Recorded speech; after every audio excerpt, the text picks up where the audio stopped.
I've been wandering all around my house, outside, everywhere, trying to find a good place to show you these two colors and to do a color comparison. So I'm standing in front at the very edge of my husband's barn, right in the doorway. So I've got nothing but natural light on me, and I'm going to show you the difference between the Emma Hairpiece Blonde that I recently reviewed and Shaded Biscuit, because I've gotten so many requests to do that. But I'm also going to talk about what your options are when you're looking to get a human hair wig, but it may not be perfect for you. For example, Shaded Biscuit has a much darker root. Maybe you love this. This Emma Hairpiece does not, but you can fix that. Let's talk about it.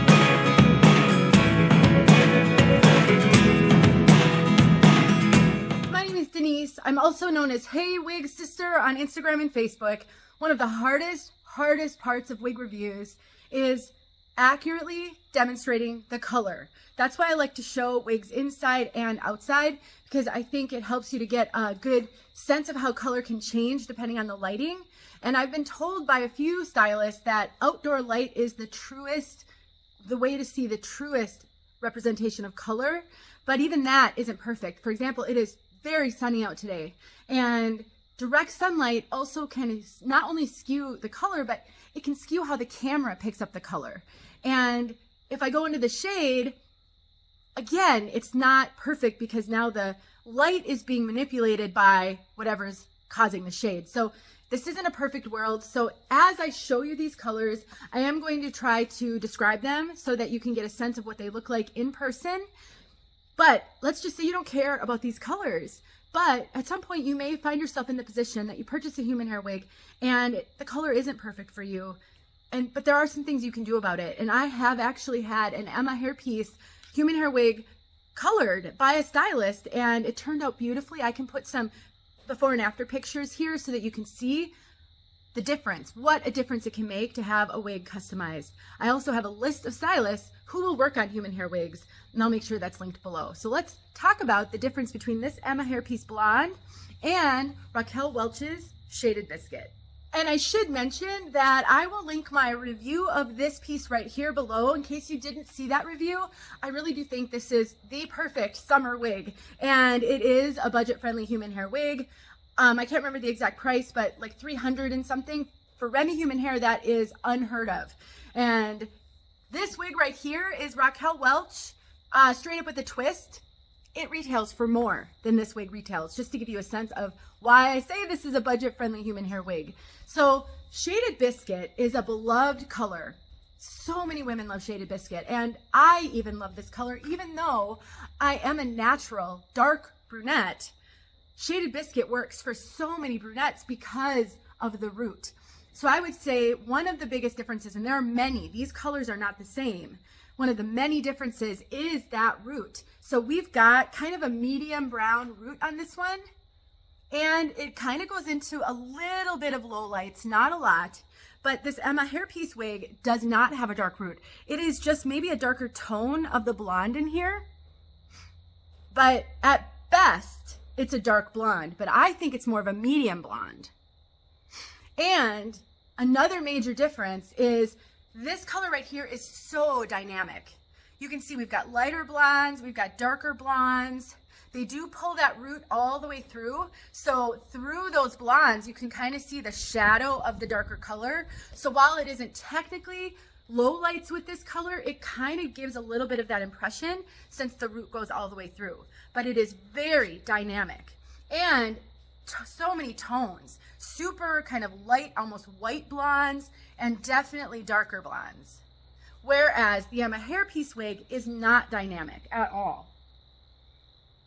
It is kind of they call it a platinum. I would say that platinum is actually, doesn't always mean the same exact color. Sometimes when people say platinum, they're talking about more of a white, but some platinums can be more of a yellowish white, and that's what this color is. So while this color has no yellow in it, and I don't see yellow in the blonde in any light, this wig can sort of take on a little bit of a yellow hue in some lighting.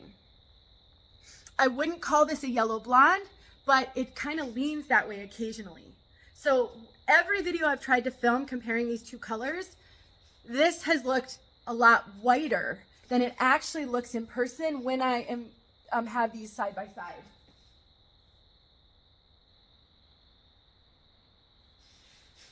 I really hope that came across.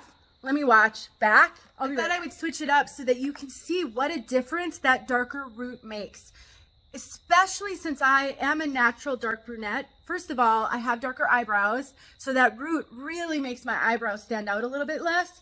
And my bio hair is darker, so I can pull my bio hair out on the sides and I can blend it with the wig, and it won't look as odd as it does when I do that with this one, because this color is sort of throughout the rooting, whereas it's nowhere on this one.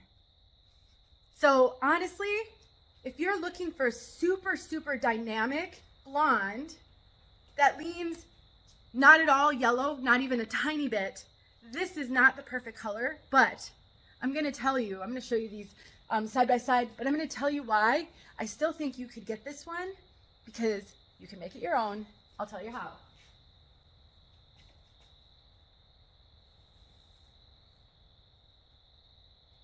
It's so hard because I can't see what you're seeing, but here's the thing, and I'm going to put some pictures up side by side here. I had an Emma Hairpiece wig that I reviewed a few years ago, and I loved the wig itself, but I didn't love the color, and I knew I wasn't going to wear it because of the color, so I sent that wig off to a stylist who works on wigs, and I had her add a root and low lights, and you can see what an amazing job she did. It completely transformed that piece. And she did nothing else to it. That is all she did, was add a root and add low lights. And here's the thing, you can do that with this piece. I think sometimes we come to wigs expecting to find the perfect style, the perfect color, straight out of the box. And while that can happen, it rarely happens. Most of the time we have to make adjustments to our wigs. When it comes to synthetic wigs like Straight Up with a Twist, the only thing you can really do is add some darker tones using furniture touch-up markers or Copic markers or another type of alcohol marker, or you can use root touch-up powder or even root touch-up spray, which is not my preference because I don't like the way the fibers feel coated with that spray. But you're very limited on what you can actually do to a synthetic wig versus a human hair wig. While most of the time you cannot lighten a human hair wig, most of them have been through an awful lot of processing, especially a blonde, that you can't lift it anymore without damaging the hair. You can add color. So if you wanted this to be more dynamic, you could have additional color added to this. And it's so much easier to add color to a super light blonde than it is one that's sort of a brunette. You can have lowlights, you can have rooting added, you could add actual fashion color to this. There's so many things you can do. You can actually wash this wig in a purple shampoo to tone. If you found that in some lighting it has too much yellow, it doesn't have a lot, I promise, but in some lighting you can see a little bit of a yellow hue, you could tone that out with purple shampoo, or you could have a stylist tone it professionally. My point is two things. I wanted to give you guys a look at them together because I have gotten so many questions about it, but I also wanted to talk about your options, because I know the wig journey is super difficult. And a lot of women feel as though their only option is to give up because nothing is working for them. But that just isn't the case. You can customize your wigs. I have so many, hundreds of videos showing you how to do things like cut in a bang, trim in face framing layers, add rooting to a synthetic wig, pluck a part line, get lift in a wig. So many videos that I think it really, the investment of time is going to be the biggest investment you're going to make in the beginning, just learning these things. I will link below the blog post that I wrote about this topic, a little bit about this topic, but mainly so that you can get to the document that I created. It's a spreadsheet. There's a tab for online retailers. There's a tab for in-person wig shops, and I'm constantly adding to it because I can't possibly know everyone that exists. So if you know of an online retailer that's really good or an in-person wig shop that's really good, let me know and I'll add it to the spreadsheet. I have a tab for stylists who will customize wigs. So you could have your Emma Hairpiece wig, if this is the one you desperately want, customized so that it will work better for you. I have a tab for the secondary market. So if you have wigs you're not wearing and you feel awful over that lost investment, you can sell them on the secondary market, maybe make a little bit of your money back. And if you're on a budget, you could purchase from the secondary market and maybe get a wig at a great price. That's how I fed my wig addiction early on in my journey, is I bought on clearance and I bought on the secondary market. And I also have a tab for support. Much of what's on there are Facebook groups, because I don't really know of any other wig support groups that aren't on Facebook.